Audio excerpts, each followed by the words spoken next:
This is a presentation of the Sports Source Digital Network, presented by Hearthside Bank.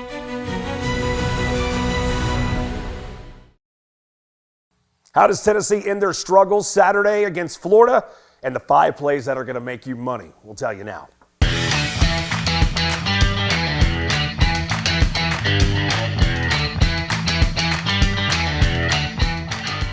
We do a lot of things here on the Sports Source Digital Network, but nothing is going to be faster and nothing is going to be more profitable for what you're looking for in your college basketball weekend than right here. Hi, Tyler Ivens here. This is Sports Source Action. If you're looking for the plays that will be the most profitable during college basketball season, you know where to find it. Be sure you click the subscribe button. Be sure you share. And if the exclusive plays are what's making you the big bucks, give us a comment below. Let me know where I've missed a whole lot of these plays or where you would set some of these numbers for the upcoming weekend. Look, again, we'll go fast. We have player props, and we'll even touch a little bit on some of those big top 25 matchups with it officially being rivalry week here at the start of February, end of January. So let's just go ahead and get started. Let's talk about the SEC slate. We're going to get you started with game number 1. It's one that really has had storylines built up since John Calipari left for the big money in Arkansas. It's the night game coming up Saturday night, and it's going to be the Hogs heading up to Rupp Arena, the old stomping grounds for Coach Calipari. When you look at this matchup, a lot of people were wondering, injuries for Kentucky, but didn't slow them down in a win against Tennessee on Tuesday. And which Arkansas team are you going to get? The Arkansas team more favorable on neutral floors, or an Arkansas team where they can get a little spooked whenever they hit the road against the SEC's best?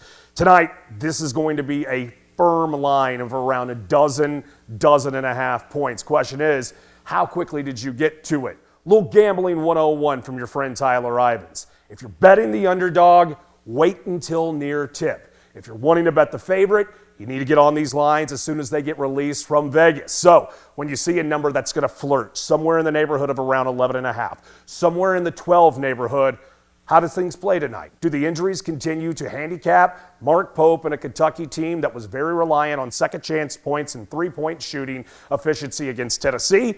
Or is this going to be a hero ball game from Boogie Flan and the rest of the NIL babies in Arkansas? Short, sweet, to the point. Do you believe in better basketball, or do you believe in the the fairy tales, the storylines that come with a whole lot of these matchups? For me, it's pretty simple. When you look at Arkansas taking on a team back at Rupp, I was there personally last year when the fans were leaving Rupp Arena calling Calipari Old Slick Suit.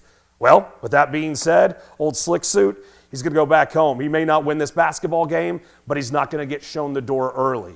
I think Arkansas's size as well as their length keep them in this basketball game. Again, it goes down as a win for the Cats, but you're looking at a key 12.5 number. I'll take the Hogs. Woo Pig Suey. They try to keep things close in this clash. Again, set for late night Saturday night. I'll take the Hogs plus 12.5. Let me ask you a question. How familiar are you with Pat Kelsey? If I said the name Pat Kelsey, would that ring a bell? Because earlier this year, the University of Tennessee, they met up with Pat Kelsey up at the Yum Center. Remember when Tennessee knocked off Louisville by 22 points? Yeah, it was that 77-55 finish earlier this season. Pat Kelsey, remember, he had a lot of things he had to get fixed before Louisville basketball became relevant again. Last year, there was a whole lot of talk about Bruce. Would Bruce potentially leave the Plains at Auburn and become one of the highest paid coaches in college basketball just to go up to the Bluegrass State, go to the Mid-State, and find a way to make Louisville relevant again in the world of college basketball? You don't even need to pay that amount of money to get one of the best minds in all of college basketball. Last year, Pat Kelsey and the Charleston Cougars were one of the darlings on the East Coast, and they even actually gave Alabama all they could handle on the Alabama's run towards the Final Four.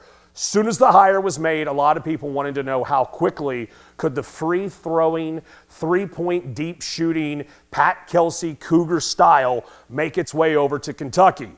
Well, immediately is what's happening tonight. Georgia Tech, one of those programs that seems to be a stopgap for losing streaks for a lot of ACC teams. And the Cinderella story, I believe it's going to continue today for Louisville. This game being held down in Atlanta. I say today, Saturday. You guys can follow me on the schedule. But coming up Saturday, down in Atlanta, Louisville, this number you would think would get a little towards the double digits. Atlanta has been known to be able to slow down, especially a lot of those high-risk shooting teams like Louisville. So when I look at a matchup between the Cardinals as well as the Yellow Jackets, if you're going to give me 4.5 points, we'll maybe even call it 5 in this scenario. Kelsey's team, they make the quick trip down to Atlanta, and they become one of the teams that you're going to fill your brackets out, continuing to find out how far you're going to want to move Louisville on your paper bracket come this March. It's a small number, but it's a capable number for Kelsey's program. I like the Cardinals to continue this hot start Cinderella story in Atlanta, minus 4.5. Give me the Cardinals to reign supreme down in the Big A. A question for you.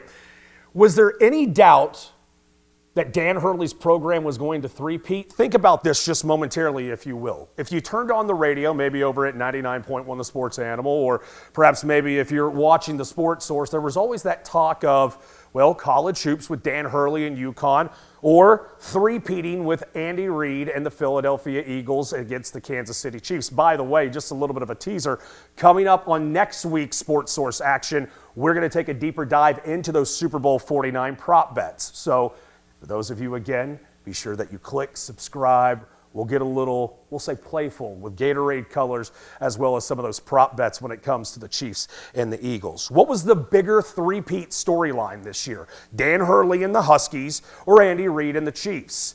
Well, here's the thing about Andy Reid and the Chiefs. Whenever you essentially go 15-1 in the regular season, I know about the benching in the last week of the regular season, but when you're essentially dominant from the word go, that storyline can extend from September all the way through February. For Dan Hurley's program, this might be the weakest team he has of the three, but let me remind you, when you rewind 2 years ago, this man lost 4 of 6 games in the middle of February in Big East play. And a lot of people already wrote him off before they would eventually tear through 6 straight March tournament games and crown themselves national champions. Do I need to remind you the dominance they had just last year as well during their 6-game run in March Madness? But this will be their toughest matchup to date. And I want to give a little bit of a praise. How about to the former Texas coach, the former VCU man, Shaka Smart himself? Marquette finally has a trio of players that when you watch them Tuesday through Thursday or watch their weekend tips, they got talent, being led by Cam Jones, the Memphis product, who a lot of people believe should be in the running for the Wooden Award, up there with Cooper Flagg and John I. Broom. If you're not familiar with what the senior guard's been able to do at Marquette, you're missing great basketball. Combine him with Stevie Mitchell and some of the other bigs that they have there in Milwaukee. Marquette is an absolute wagon this year. The more and more you keep watching action, you're going to hear me continuously bring up Shaka Smart's program and the domination that they're building there in the great state of Wisconsin. So UConn heading up to Milwaukee. I take a look at some of these numbers that I actually have pinned up to the side as a reminder. It's a small number, but UConn is usually the type that can battle, especially offensive rebound-wise. I'm going to put up another number here of 5.5. I love Marquette in this situation. You talk about Big East basketball, usually we're talking about UConn and Marquette. This year, this is a Marquette-St. John's world that we're living in. Ladies and gentlemen, we live in a world where we're talking Big East basketball, and Rick Pitino is relevant again. No Johnny's plays today, but we're going to continue to see the jousting, the back and forth atop the Big East between the Marquette Golden Eagles as well as the Red Storm of St. John's. In this matchup there in the great city of Milwaukee, I will take Marquette to cover a small number. They'll clinch it at the free throw line late in that matchup. I'll take Marquette minus 5.5 against UConn. Coming up, and I've already sat here and I've put a lot of these picks on, I want to go ahead and show you something real quick. When you tune in every week here to action on the Sports Source Digital Network, you're going to notice we have a little something right here. This beautiful piece right here that accompanies me here onto the bar side table. Do you know what this is? Yeah, Lock of the Week. Inside this very case right here to my right, I have the can't miss slam dunk direct deposit play of the week. And I'll have it for you coming up in less than 2.5 minutes. Again, you can hear me talk about the Marquettes of the world, how Louisville's going to fare down in Atlanta, or how you're going to see Arkansas be able to keep things close in Lexington. But if you want to know where the money is made, and if you listen to Riding with Ivens each day on 99.1 The Sports Animal, you know when I get hot, it becomes kerosene scorching hot. Your plays, I want to read those in the comments section below. Where have I missed my plays? Those picks. Am I off on Cam Jones's performance coming up in that matchup in Milwaukee against UConn? And how about this? I want you to salivate over this. In the next 2 minutes, I'm going to tell you the absolute can't-miss play of the day. But look how far we've gotten into action here in Week 1, and we have yet to bring up the Tennessee Volunteers. Well, that'll stop right now, especially before their matchup coming up against Florida. You know what's crazy about this? A little bit of a little food for thought. Do you know how many times Tennessee and Florida have played lifetime on the hardwood against each other? 140 times. And in those 140 times, Tennessee, good for 80 wins lifetime. First started the series back in 1927. Tennessee, Rick Barnes has a lot more success at home here in the friendly confines on Rocky Top than, as we already pointed out earlier on the Sports Source a couple weeks back. Just the O-Dome doesn't fare kind to Rick Barnes. I expect a lot of good to come out of this matchup for Tennessee, and I get it. Look, I can see the logo on my quarter zip today. This isn't me putting on orange sunglasses, but this is a checkpoint in the season for the University of Tennessee. Let me ask you this question.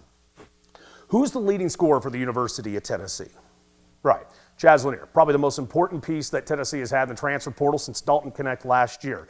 I didn't think we'd actually be talking about Zakai Ziegler as the number 2 scoring option, but probably the $64,000 question that's an NIL joke that has really been haunting a lot of Vols fans, at least here locally. Who's your number 3 scorer? Who's the man that you need to be able to fill up the difference between the 8-minute mark and the under 4 in the first half? And who is the man who's got a high IQ, who can hunt the basket and get you double digits a game? That man's name is Igor Milicic. And look, I know there are times that Igor shows up on a milk carton, and another example of that was 2 weeks ago, beg your pardon, more than a week ago, down in the Plains against Auburn. But he was the leading scorer just a couple of nights back in the loss to Kentucky.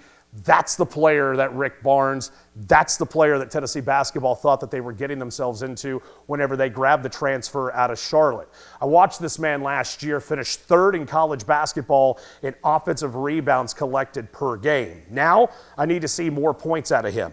And when you look at his average over the last 4 weeks, you're looking at a man who's averaging just a hair short of double digits in each of those matchups. Some's way too highs, others way too lows. So if we set a player prop for Igor Milicic to finish double digits Saturday at the Food City Center against Florida, is that a bet you're willing to take?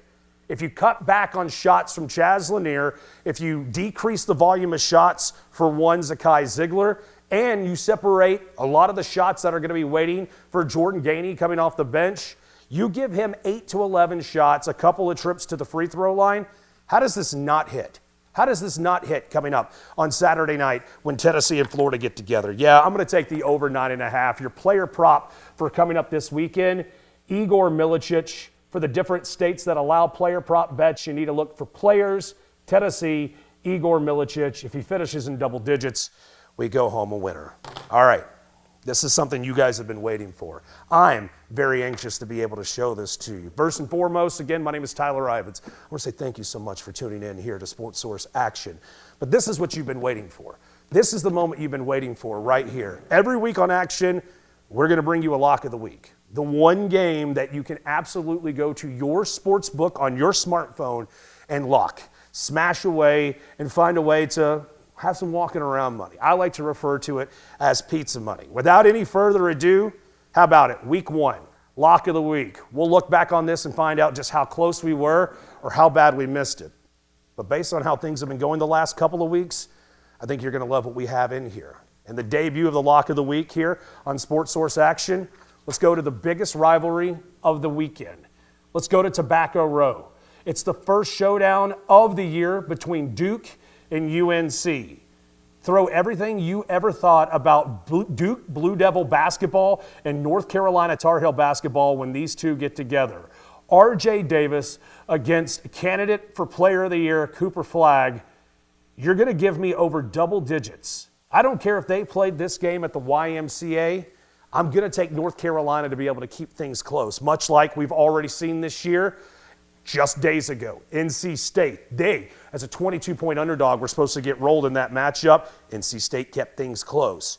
Duke, it seems like they might be sniffing themselves here as we reach the turn of the page between January and February. And again, Why do you even set a line when these two get together? And now we're seeing a spread that has climbed well over double digits.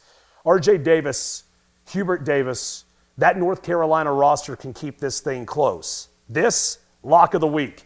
North Carolina, Duke, give me the Tar Heels and the points in that showdown with the Cameron Crazies at Cameron Indoor. Let's head to the recap.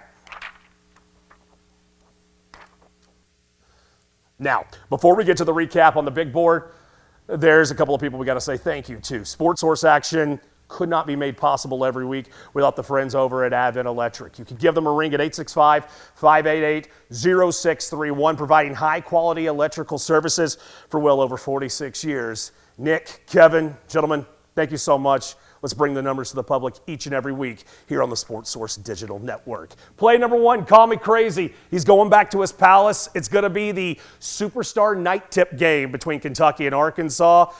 I don't know if Kentucky, still being the walking wounded, can distance themselves from Boogie Flan and the rest of the pack.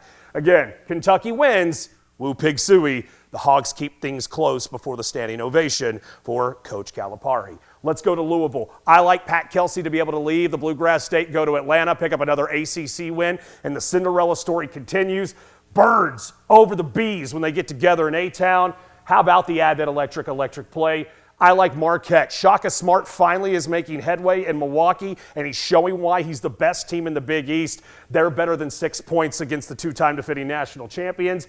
Igor Milicic. Hot game against Kentucky. The question is, can he keep it up? If this international prospect is going to have big paydays waiting for him overseas, asking him to get us 10 points a night, especially in a revenge spot against Florida, that's not too much to ask.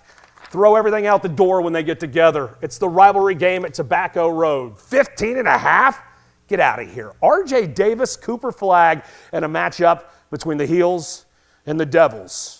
They could play at the YMCA, and this game's going to stay close. Do your research, find your numbers, make your money. My name is Tyler Ivens. Sports Source Action. We'll talk to you next week.